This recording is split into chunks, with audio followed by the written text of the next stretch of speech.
Hello everyone, welcome back to Silas Bocats, or welcome to Silas Bocats, and welcome for, I think, the first time this year to an actual review. I have not been making these for a while because they require brain power that I don't always possess, which is why I try to put the book yapping into wrap-ups or short informational posts about something. But I've decided that I want to do this project specifically this year, or for as long as I have the boxes, to be quite fair, to try and review as many of my Illumicrate books as I get. This one being Jitterbug. That's the review. Title's gonna have told you already. Very quickly about my relationship, so to speak, with Illumicrate. So, Illumicrate, for those of you who don't know, or those of you who just don't have a lot of experience with it, is a book box. You pay money every month for most of these. I'll get to the details in a second. And then you either receive just a book, which is usually, it has stenciled edges like these ones. I don't know if you can see them well. Here we go. Right now there's usually also end papers that look rather fancy. They right now all have a different cover than the one the book was originally released with. They used to sometimes do the same cover, but right now they've decided to always change up the cover. I personally am quite a fan of this one, to be honest. And usually they also have a design on the naked hardcover. This one I am particularly fond of. I will say I quite enjoy this design. And if you pay a bit extra, especially for the monthly boxes, you can also get a box with bookish goodies. They have a bunch of different stuff, like sometimes they'll do the same stuff. I've had blankets from them, teacups, a lot of teacups, puzzles, which was one of the larger items. They do ceramic book pots, which they tend to do every, like, not like necessarily every 3 months or something, but they tend to do them quite a lot. I have like at least 5 of them. I don't remember how many, but quite a lot. And within Illumicrate itself, there's different boxes you can get. So the standard one, which is just called the Illumicrate box, is a monthly subscription box for fantasy books. They usually do a mixture of YA and adult, but they do tend to lean more towards adult than YA. We can discuss about whether or not the books actually feel adult another day. Okay, another day. Then they also have another monthly box, which is Afterlife. It's their romance box. I'm not subscribed to that one. I'm not the biggest romance fan, and I wouldn't want to spend 25 plus euros every month to get a romance book that I might very well not enjoy because it's not my favorite genre. Then, this is their, I think, second newest edition, because they actually have a, like, super new box right now. But one that I do have, now we get into the quarterly boxes, of which there are 3. Mindsight, which I don't have. It's a very new crime novel thriller subscription box. I think the first one released in March, or releases in March, actually. Something along those lines. Then we have A Starbright, which is their science fiction quarterly subscription box. I do get this one. It launched last year, so this is book number 5 that they've brought out in their books. And Evernight, which is their horror subscription box. I also get Evernight. Evernight and Starbright do not come out in the same month, so the maximum of books that I can get every single month is 2. Now, Illumicrate has changed their subscription model slightly for this year, for 2026, including but not limited to their skipping policy, because they used to basically tell you you need to get at least 2 books every single year in order to keep your subscription, in order to keep being an active member, which also means that sometimes you get like easier access and earlier access to sales before they go to general sale, for example. So you needed to buy at least 2 books of the 12-month subscription box, which is a very, very generous skipping policy. And coming 2026, they've understandably changed that because it was impossible to figure out how many boxes they would need of something. Because, you know, if so many people can skip a book and still be subscribed, that's just not a viable business strategy. So now, you need to buy at least half of the books that they put out with each box. That means 2 Starbright books, 2 Evernight books, and 6 Illumicrate general box books for me. So a total of at least 10 books a year. Usually I'm super fine with stuff like this because I have boxes like these because I actually want to have the books. You know, no shade.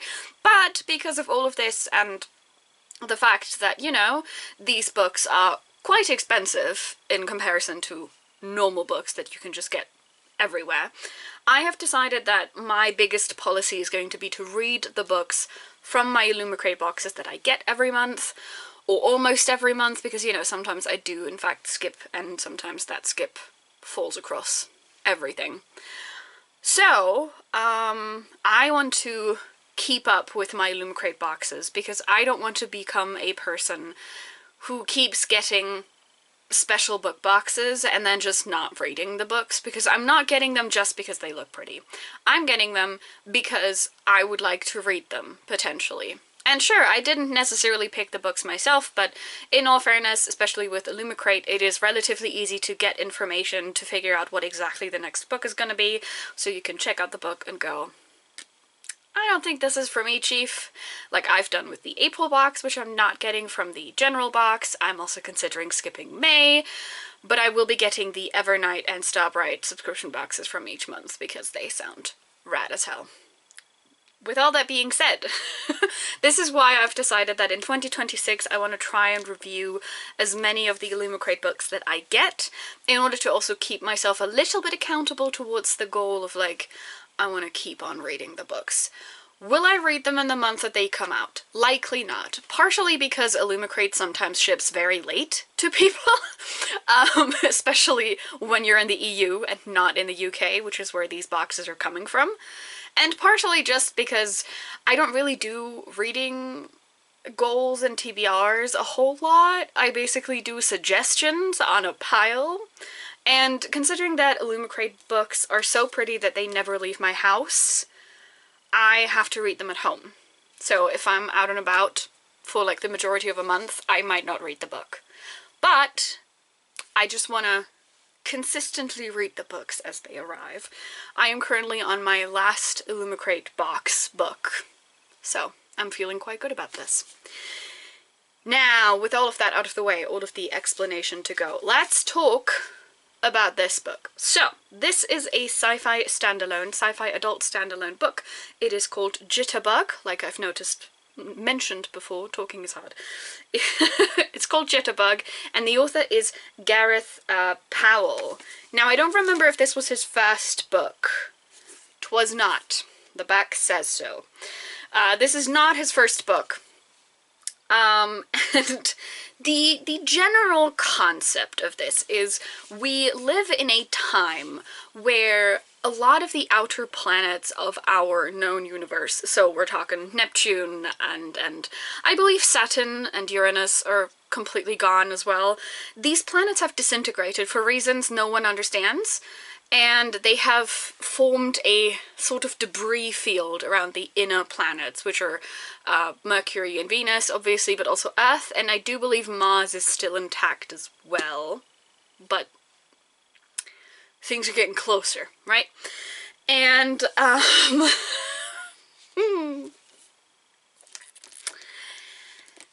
yeah, so we're set in that universe. The reason I laughed is going to become apparent in a hot second. We're set in that universe, and we don't necessarily really know what's going on, but we essentially follow this man. His name is Copernicus Brown, and he has a ship called Jitterbug. There she is. And he's kind of like an everyday sort of man. Like, he does bounty hunting, and he does flying around and looking important and that kind of vibe. And he picks up a distress beacon from a vessel that is unidentified to him, and upon approaching the vessel, his ship is actually being shot at, and he also manages to rescue another person from the wreckage. I believe her name was Amber Roth. Perfect, yes. It's been a while since I've read this, and it was not precisely memorable, okay?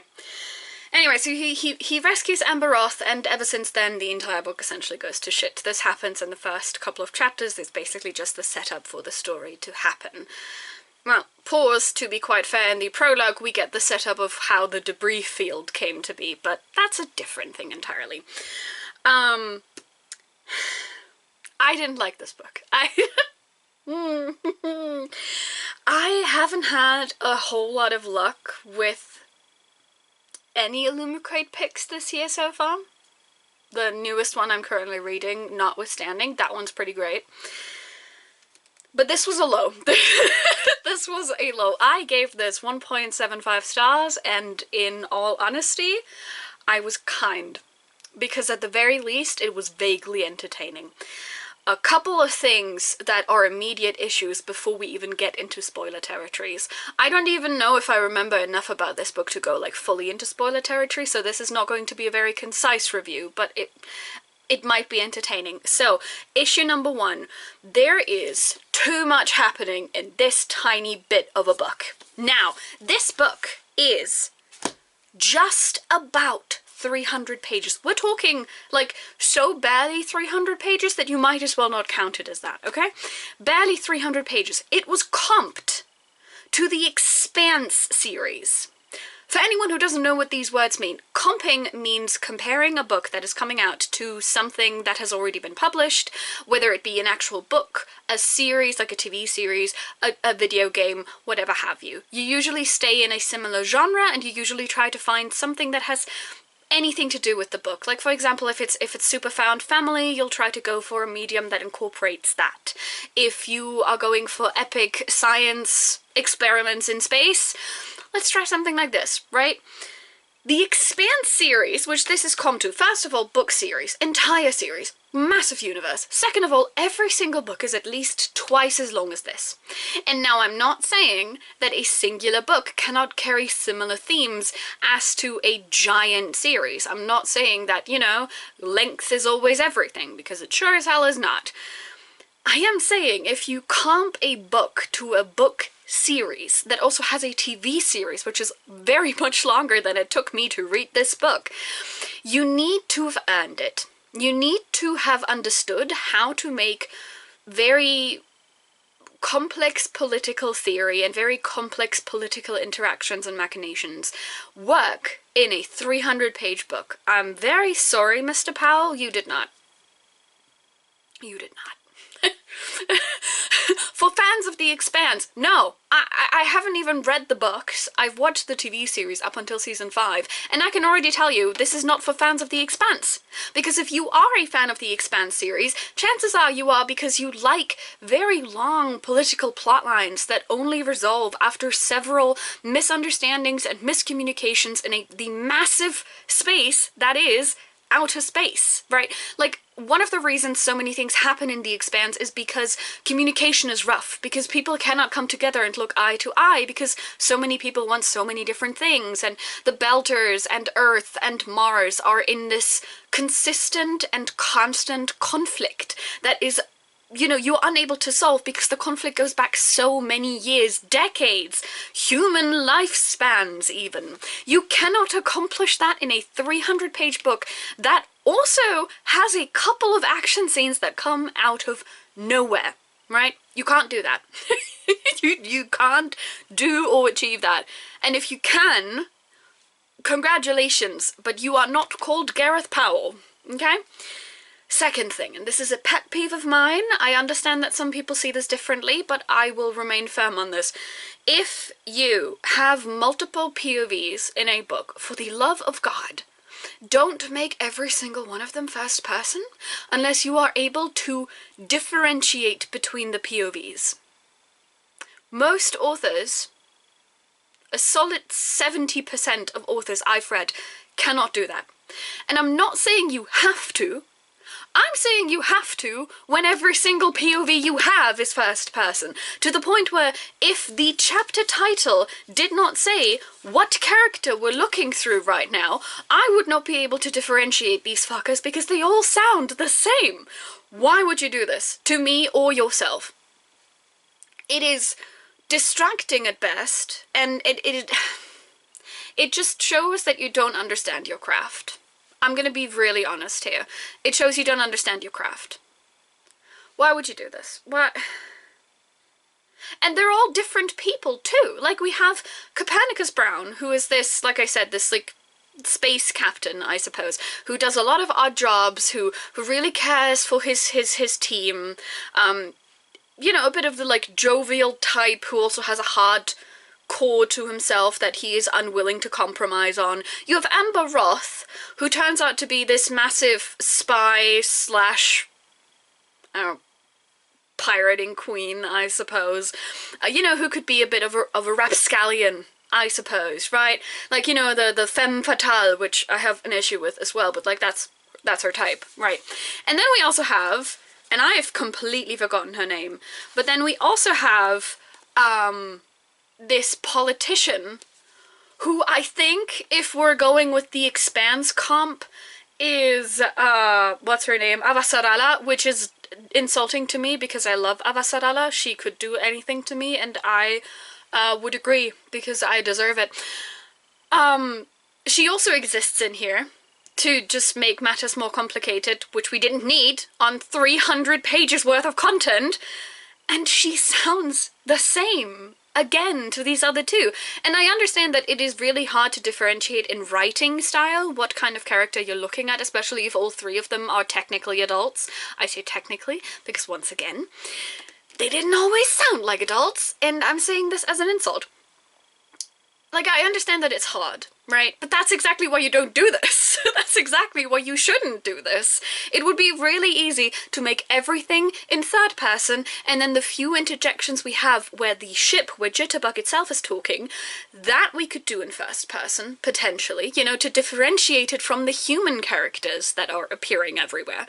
Because I quite enjoy the concept of having the ship talk about its passengers, or the, like, plot that happens, which, too much plot, we'll get to that in a second.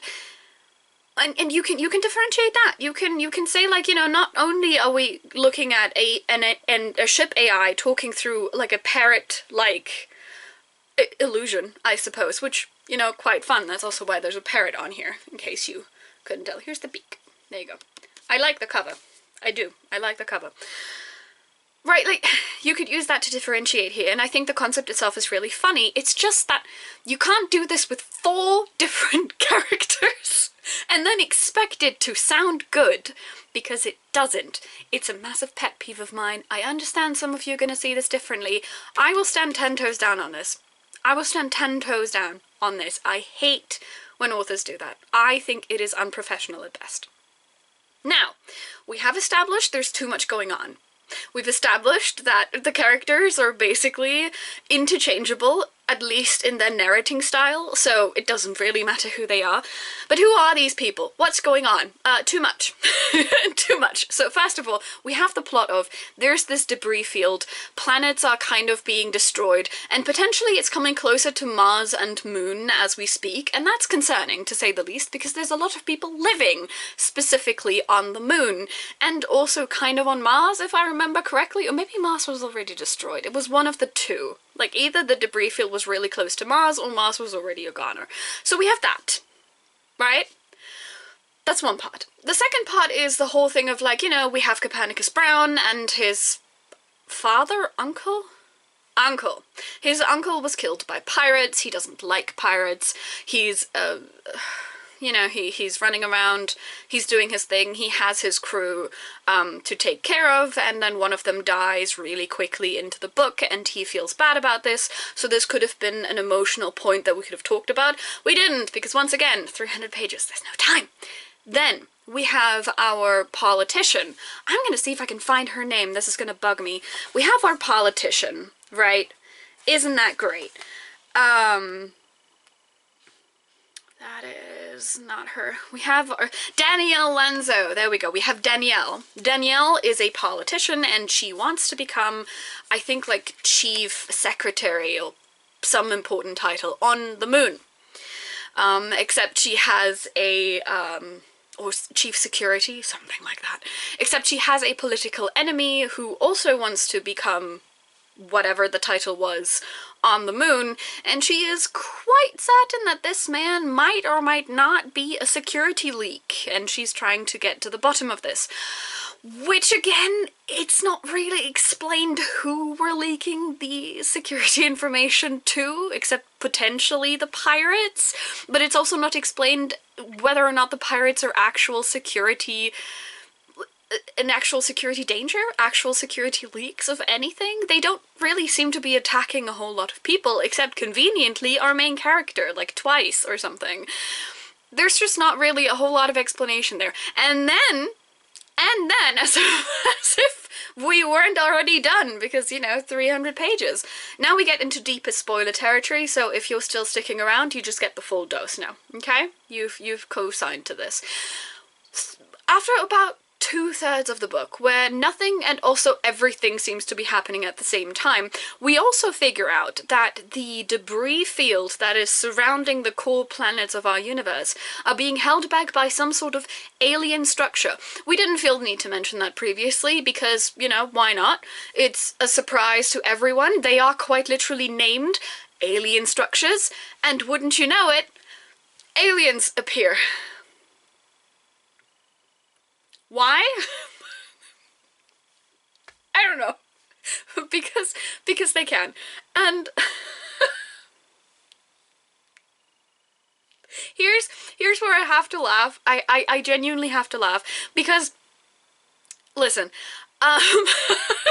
I understand that a lot of sci-fi stories, when we're talking about like epic space operas, share a commonality with each other. There's a couple of plot points that happen in a lot of sci-fi stories, okay? It's a similar thing to fantasy or romance. There's just tropes that belong to the genre or subgenre that we're currently in, right? And I'm not saying that all of these people who utilize similar tropes or character stereotypes, I'm not saying that they all copy each other, because they don't. That's not how plagiarism or copying anyone works, okay? But I am saying the second I learned that this was comped to The Expanse, I saw The Expanse everywhere. Like the alien structure that opens like a portal and something is coming out or you could go in. That's the ring in The Expanse. The high politician, the political figure that's on this derelict spaceship that is piloted by people who are not necessarily outcasts of society, but that for some reason seem to be removed from society. Am I talking about Jitterbug? Or am I talking about the Rossi from The Expanse? I don't know. Nobody knows. There's a guy who is responsible for a lot of these things. He's seen some shit, and he is generally skeptical when it comes to people of higher authority or people who come from, like, a quote-unquote illegal background. Am I talking about Copernicus Brown, or am I talking about James fucking Holden from The Expanse?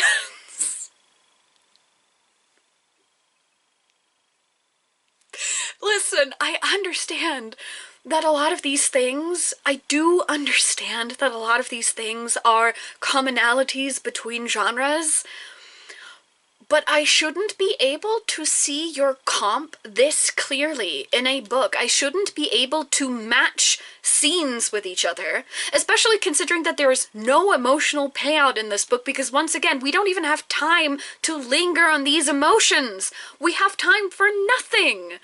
There's a romantic relationship that is happening between Copernicus Brown and Amber Roth, who, again, at some point turns out to be, I think her name is Anastasia, because of course it is, some sort of, like, pirate queen, who's, like, super important, except also not really, because her name carries absolutely zero weight throughout the book, because once again, 300 pages, there's no time to develop any characters properly. But there's a romantic relationship that happens between the two of them that comes out of nowhere, and the only reason I saw it coming is because it was obvious it was coming, because it is the most cliche way to handle femme fatale who is not who she seems she is, and this upstanding guy, TM, who is, you know, living in relative solitude with this team of hardened sci-fi people, who live on this spaceship that they call home.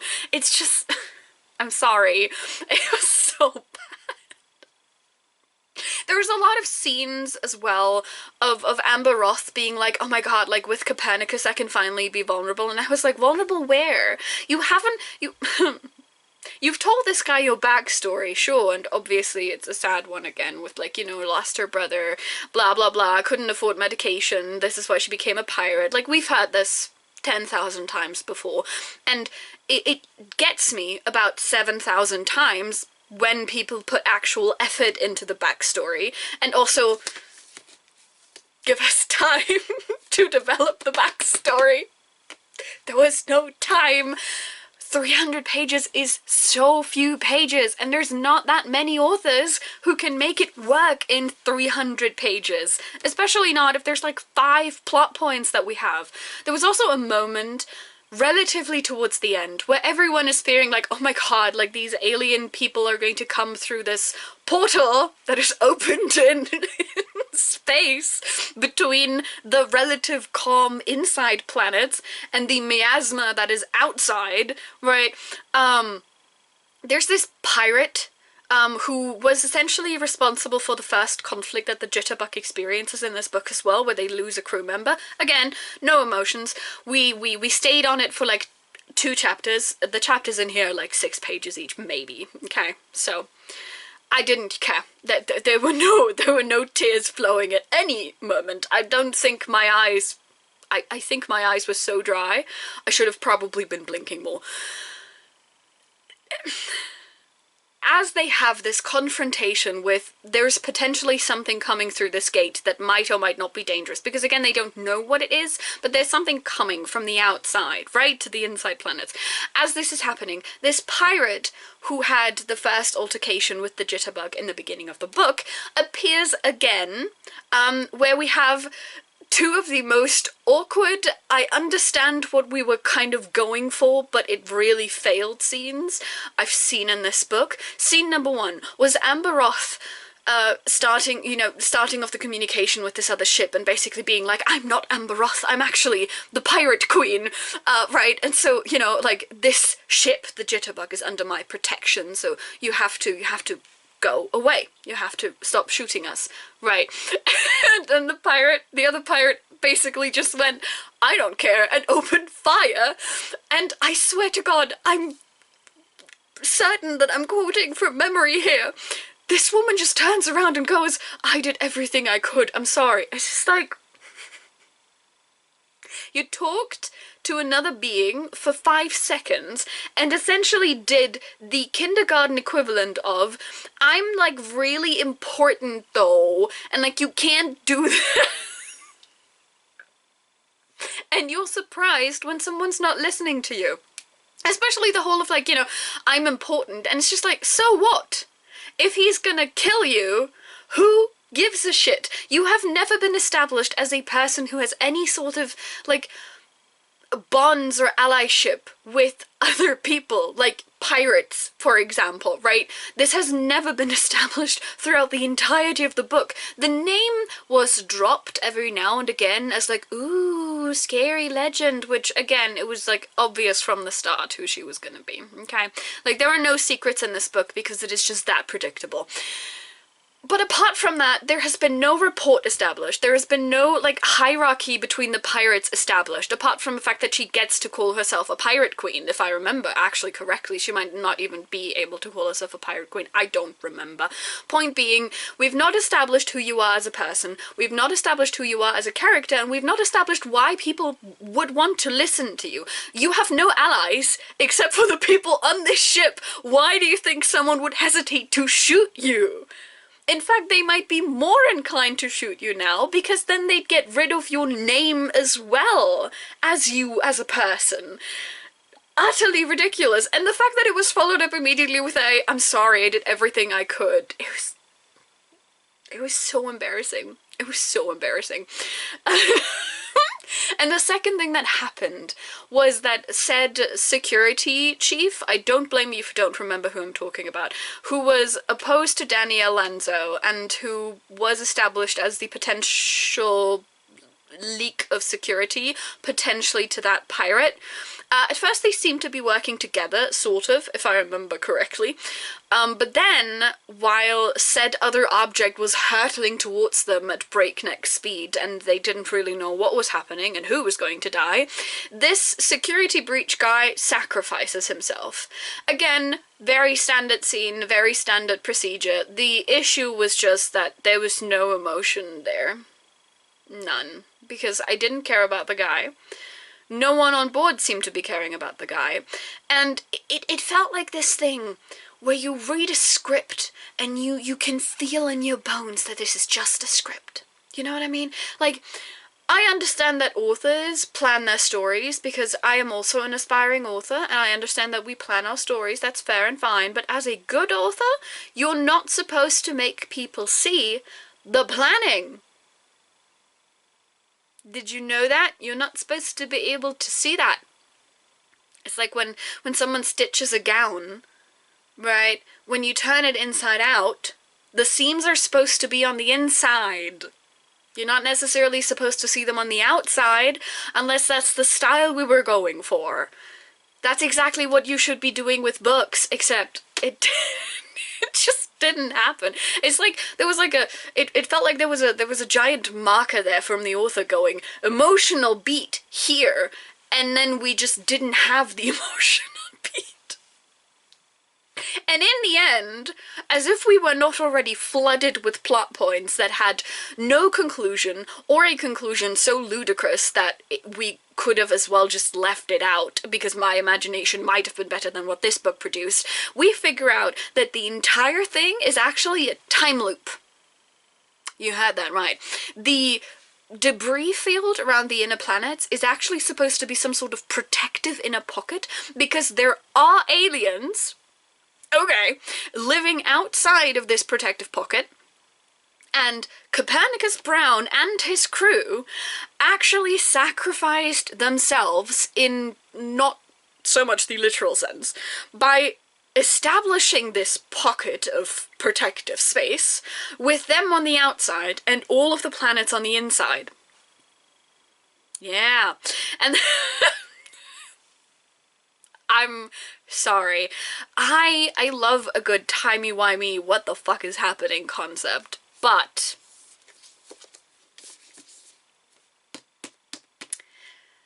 300 pages. 300 pages. We didn't even establish or solve any of the other plot points, really, that I just threw into the ring. And you think that you need to finish this off with, oh, by the way, the guy that my mom saw die as she was holding my newborn self in her arms was actually me all along, and I didn't even really die. I was caught in secret by my super special spaceship. Okay.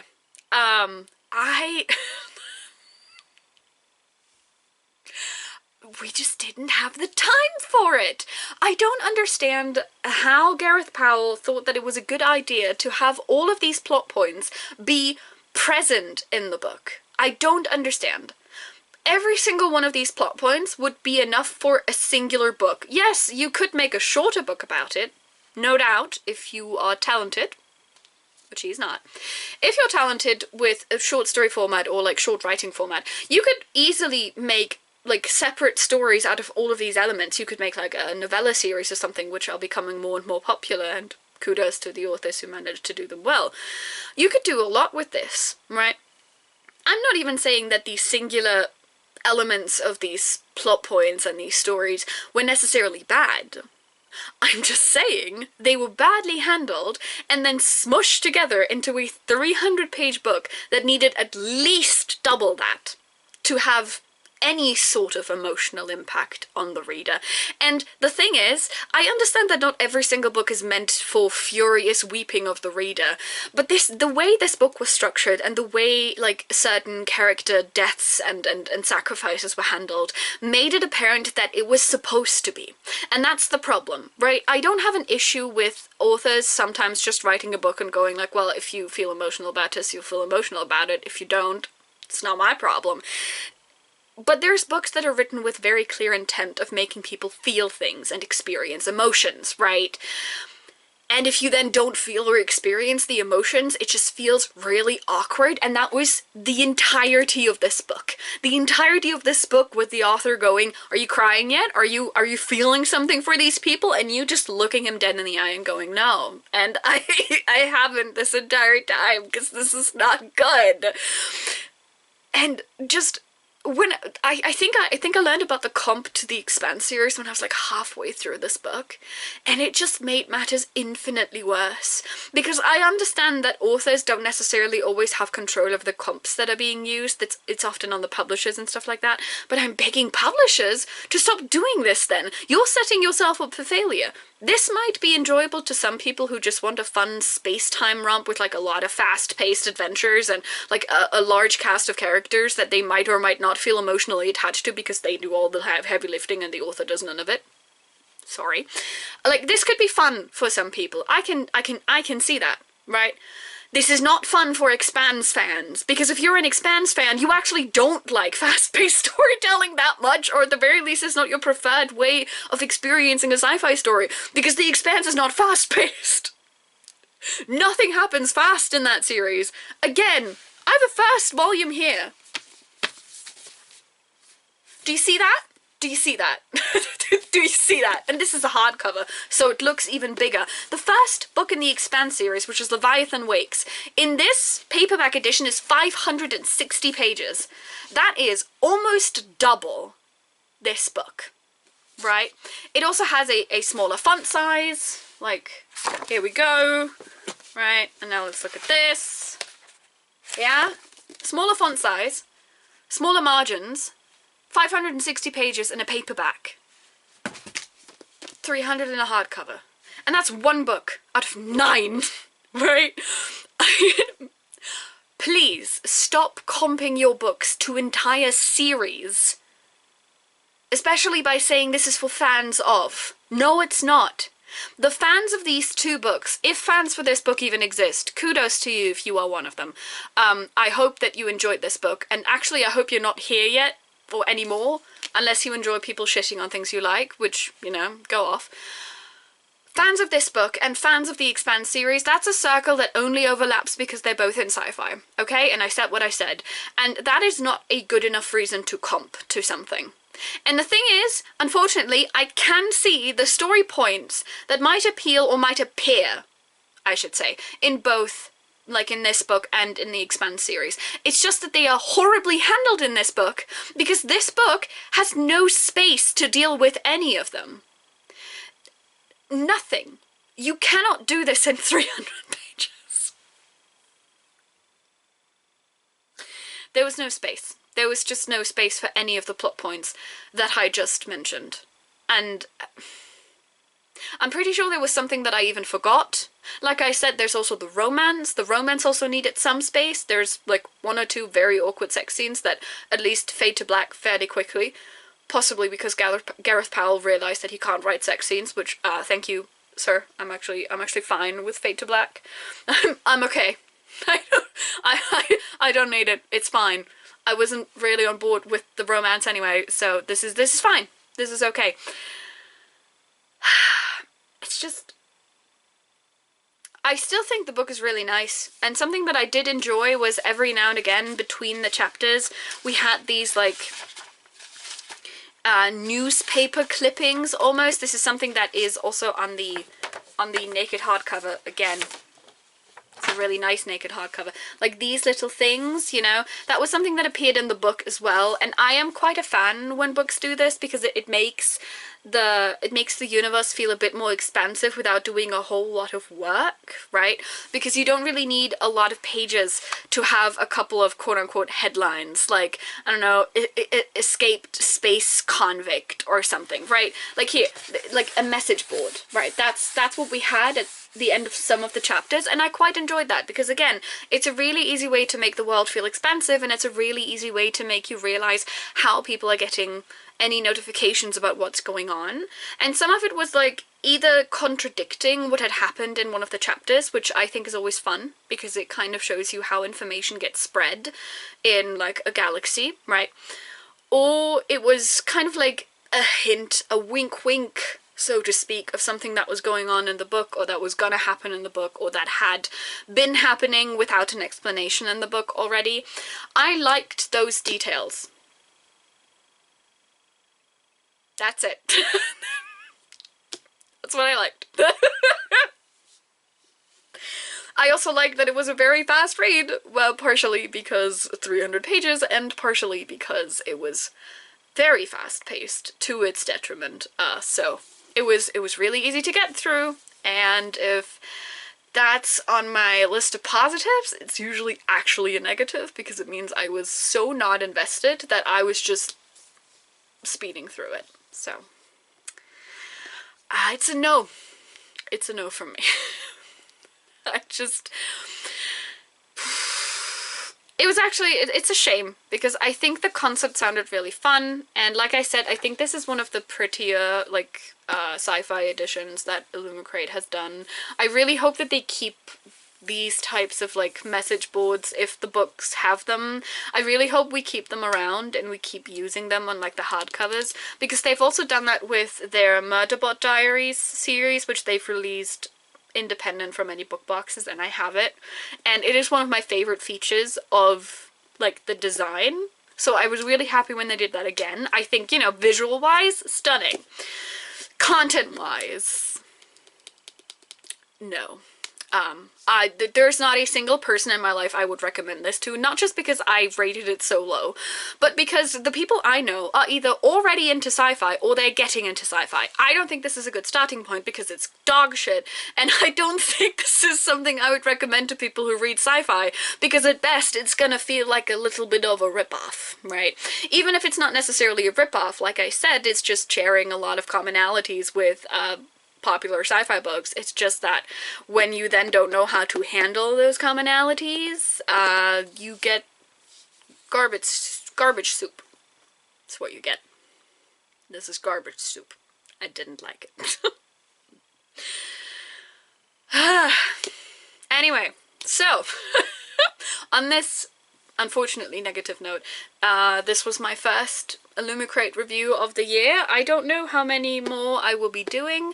I don't think I'm gonna be able to backlog to January, which would have been 2 books, one Evernight pick and the first Illumicrate box. I do want to make one for the February Illumicrate box, and potentially also March, because I have a feeling that one's going to be a lot more positive, but I don't think I'm going to do any backdating necessarily, especially further beyond into like 2025 or something, because I've had this box, or had, you know, a subscription for at least the last year and a half, I think even a bit longer, just sporadically during the time where I wasn't employed for 20 hours a week, because I couldn't afford to get every single box. But yeah, this was my first official Illumicrate review in this like little challenge, whatever, that I'm doing for myself. It's unfortunate that it was such a bad one. Let me know in the comments down below if you've read this, or if you've heard of it, and whether or not what you have experienced, or what your expectations were based on like the blurb or something that you read.